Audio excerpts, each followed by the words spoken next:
Good evening.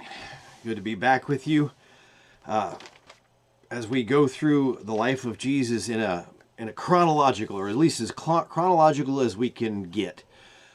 Given, of course, that the gospel writers weren't as concerned with those dates and times that we would be. We'd be looking for who went where, when. They're much more about themes, and today we're going to be talking about the two genealogies, the genealogy at the beginning of Matthew and the one at the beginning of Luke. They're incredibly important, not just for the details that they have in them, but for the themes that they present.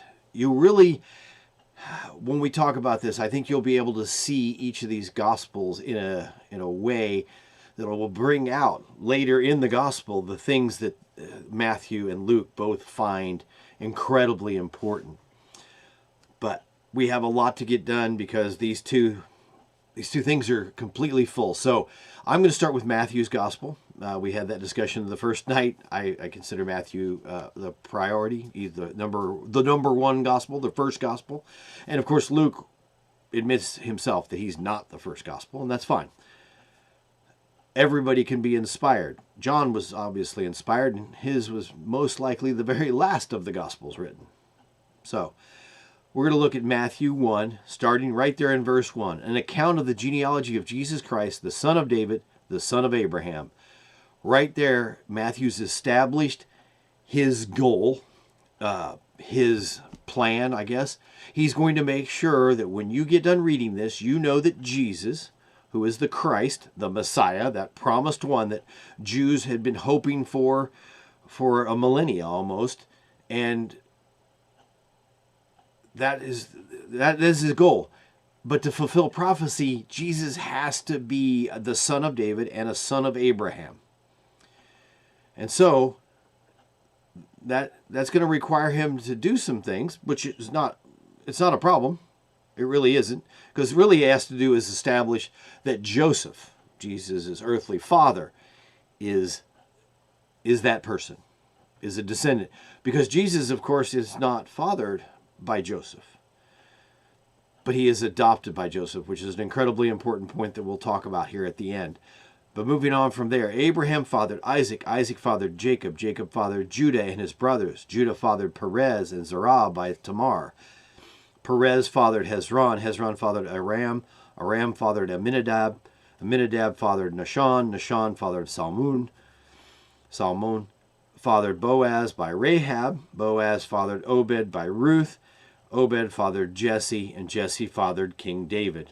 David fathered Solomon by Uriah's wife, Solomon fathered Rehoboam, Rehoboam fathered Abijah, Abijah fathered Asa, Asa fathered Jehoshaphat, Jehoshaphat fathered Joram, Joram fathered Uzziah, Uzziah fathered Jotham, Jotham fathered Ahaz, Ahaz fathered Hezekiah, Hezekiah fathered Manasseh, Manasseh fathered Ammon, Ammon fathered Josiah, Josiah fathered Jeconiah, Jeconiah and his brothers at the time of the exile to Babylon.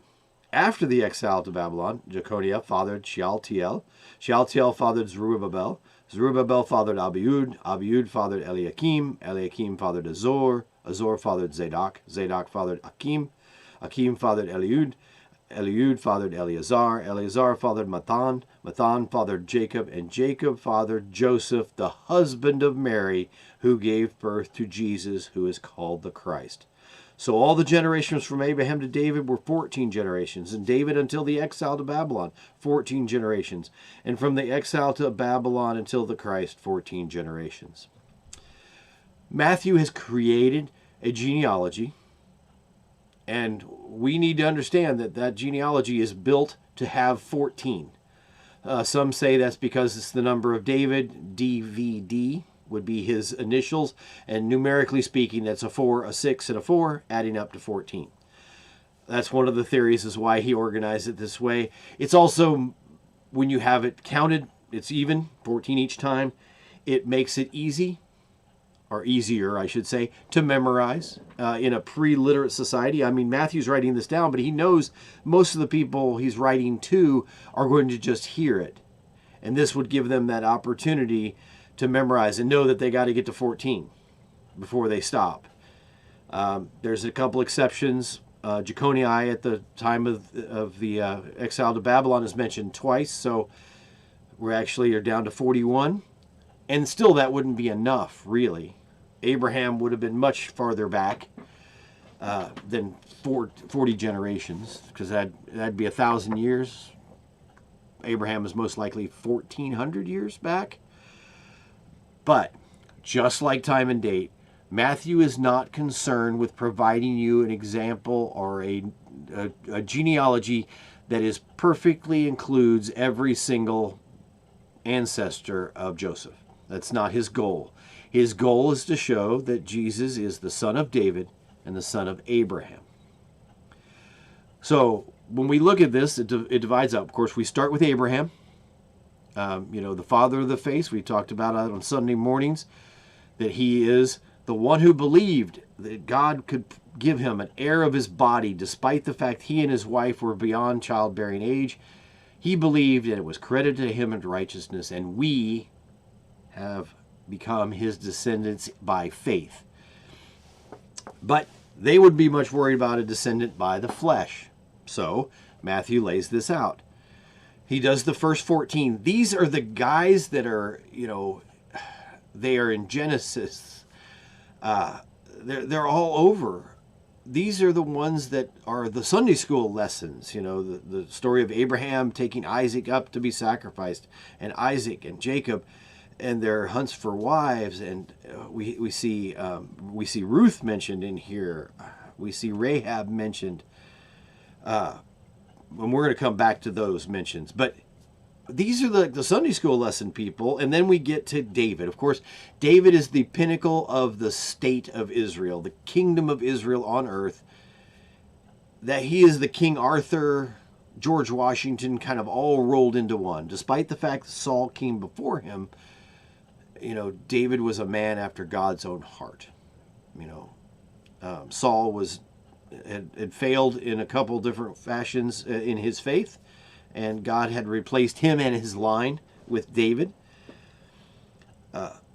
So it's a good break point. It's like, here's from the beginning to this really good moment.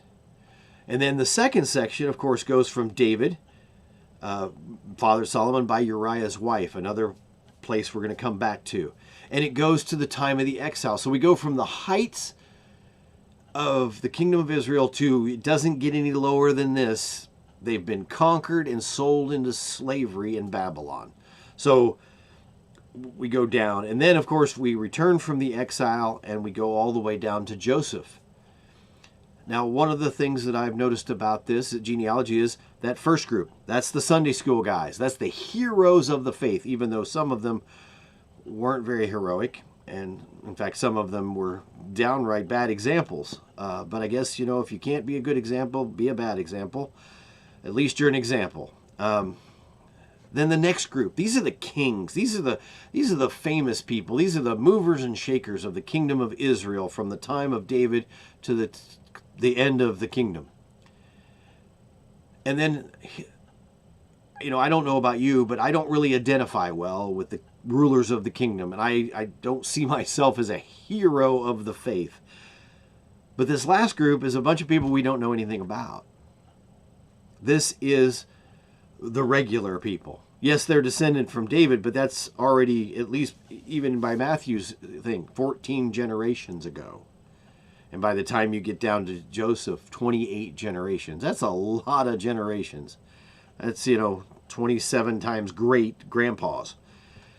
So, but I think in this, the way he divvies this up, the people he uses in here are incredibly important. Not just the organization of it with the idea of completeness, 2 times 7, 7 being the number of completeness.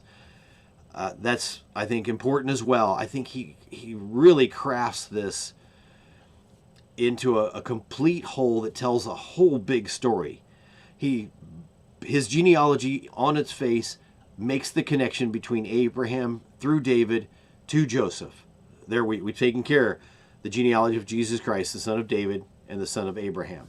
Because adoption, which is what we would end up with at the end, Joseph adopts Jesus as his son, takes him, raises him as his own, names him Jesus, just like the angel told him to.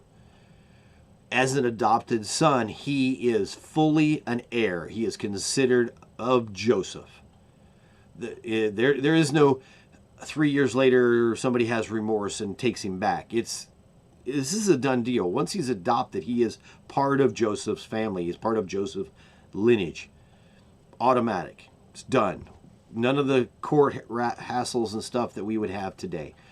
So, it's important that Joseph, because of his adoption to Jesus, that Jesus now has every capability of fulfilling the prophecies of the Old Testament. And through a little sneaky way, which we'll talk about a little bit with Luke's gospel, he avoids any of the curses on the line of David before the exile, that several of those kings weren't really great, and God told them they weren't going to have any of their, well, Jeremiah specifically told Josiah he wouldn't have any children sat on the throne. But we'll come back to that. But we have these three groups of people: the heroes of the faith, the kings, and the regular people, which I literally tells you everything you need to know. Who needs this Messiah? Everybody. Everybody is waiting for this Messiah. Everybody needs this Messiah. And so here he is, in the person of Jesus of Nazareth. The other thing is there are 4 women mentioned, which is unusual, to say the least, in any presentation of a man's genealogy at this time. It's odd, to say the least. It really is odd, to say the least. But when we look at it, we have Tamar is the first one. She's not even an Israelite. She married one of Judah's sons, and then the next one kind of did her wrong, and she ends up, Judah fathers Perez and Zerah by. Tamar is technically Judah's daughter-in-law, and so that's not something you bring up at Thanksgiving dinner. It's not something when you gather the family together you make sure you mention that. This is not a banner moment for the line of, well, in this case, line of Abraham, Isaac, and Jacob, and Judah.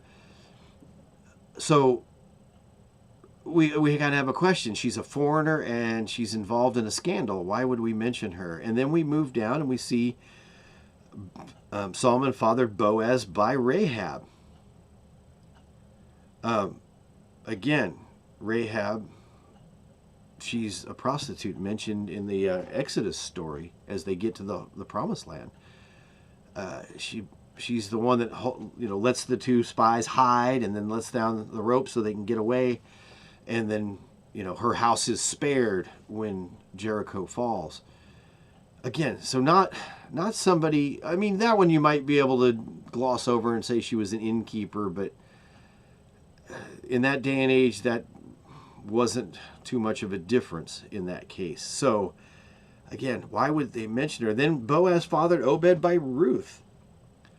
Ruth is a Moabitess, again, a foreigner who finds favor with Boaz.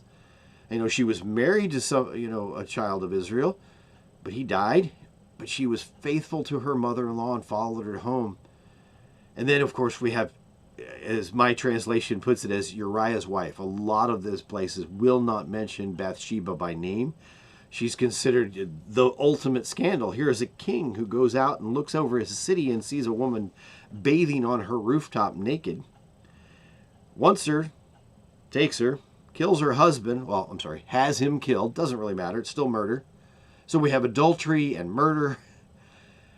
And things go downhill for David because of this. But still, that's part of the lineage because it goes to Solomon. And then from Solomon on down to Joseph. I really think Matthew included this because it includes the concept that sinners are part of his lineage. He came to save people. Foreigners, Jews, kings, heroes, average people. Everybody was who the Messiah came to redeem. And that to me is the take on this genealogy. My pardons for mispronunciation. My Hebrew is a little rusty. And well, I speak English normally, so it's not going to look as good. So let's turn over to Luke's genealogy and to get a look at how his is different.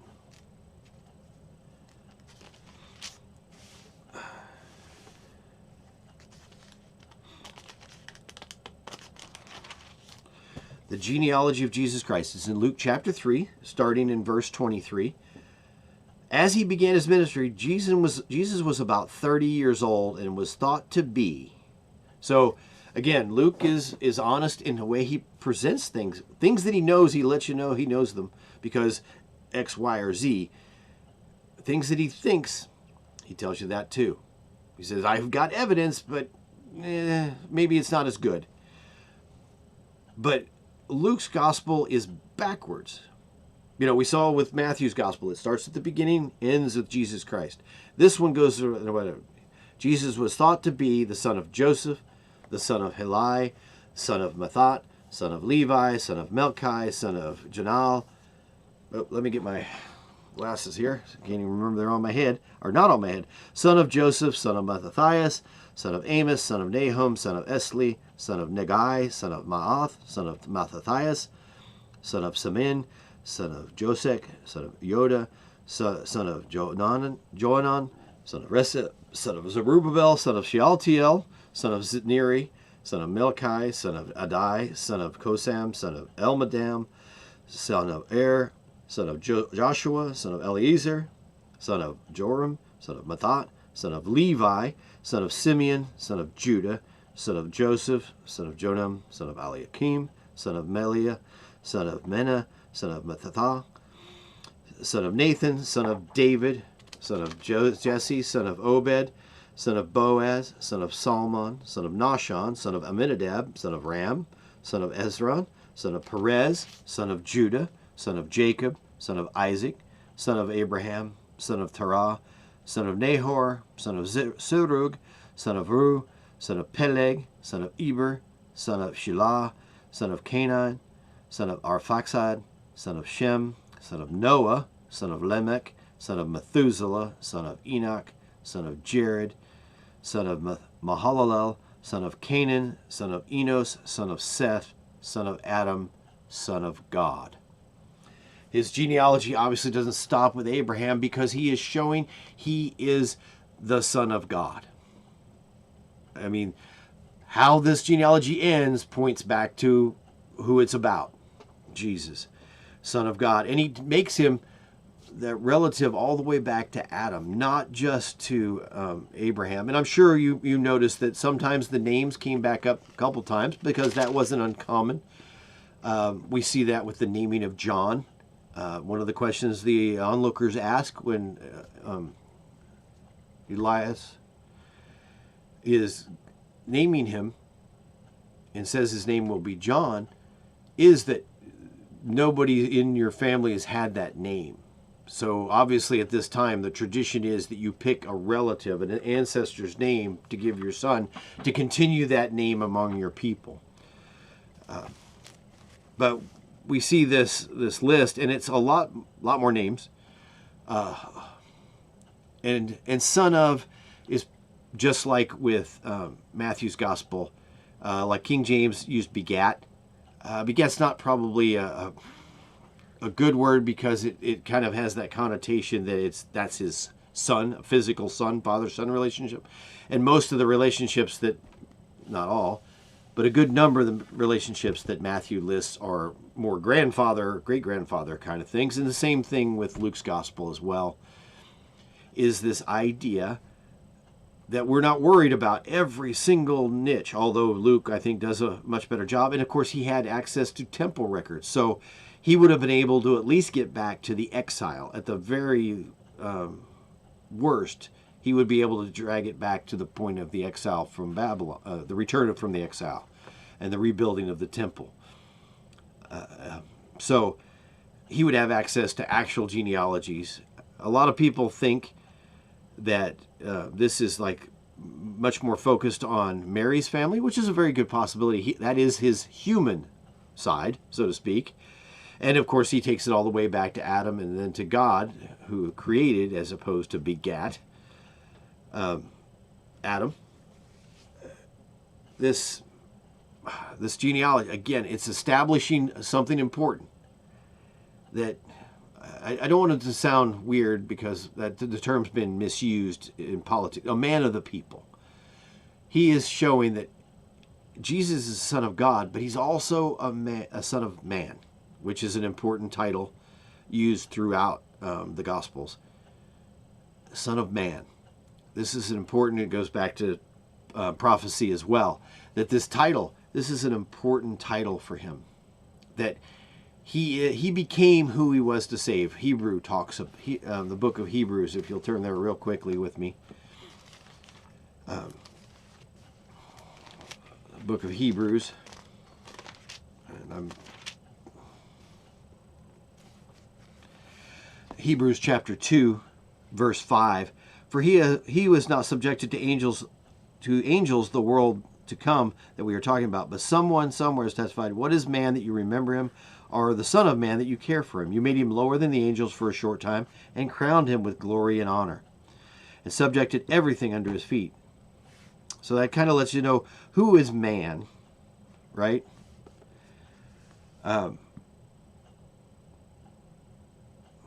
Sorry, train of thought just ran off the rails.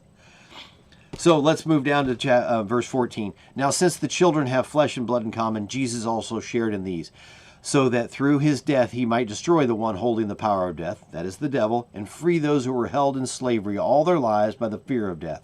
For it is clear that he does not reach out to help angels, but to help Abraham's offspring.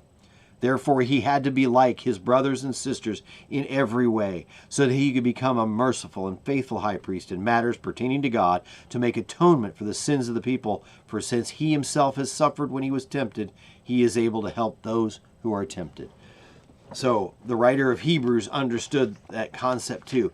We have to make sure we have that understanding that Jesus is Son of God, Son of Man. Fully God, fully man. He took on the limitations of a man to show that you could live a righteous life, a life without sin, so that he could be the perfect, spotless lamb without blemish or blot that would take away the sin of the world, as John says in his gospel. Specifically, John the Baptist says in John the Apostle's gospel.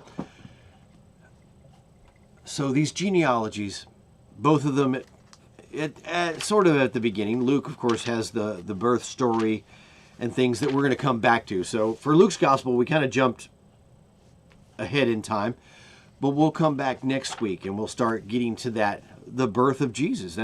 That's where we're at next. We've met his parents, we've met his aunt and uncle, or at least cousin, John the Baptist in utero, and so we're going to have this understanding. When we look at the story of Jesus, we're going to know he is the Son of Man. He is the Son of God. He is the promised Messiah, because we've got these genealogies giving us that information and helping us prepare, because we can look back when they say, who is the Son of Man? And things like that. We can know the answer to that, because the gospel writers, because they weren't worried about order and things like that, they wanted to get these themes, these identities of Jesus out front so that we could have them when we read these stories and they could uplift us. That's what I've got for us this week. I hope you appreciate this, and I hope you have questions. There's so many things in that. We really, very literally could do a Bible study on the genealogy of Matthew, just going through all those names and the stories associated with them. That's just, every time you dig into Scripture, there are things you could go shooting off into directions. But we're gonna keep our target. Next week we'll be talking about the birth of Christ. God bless.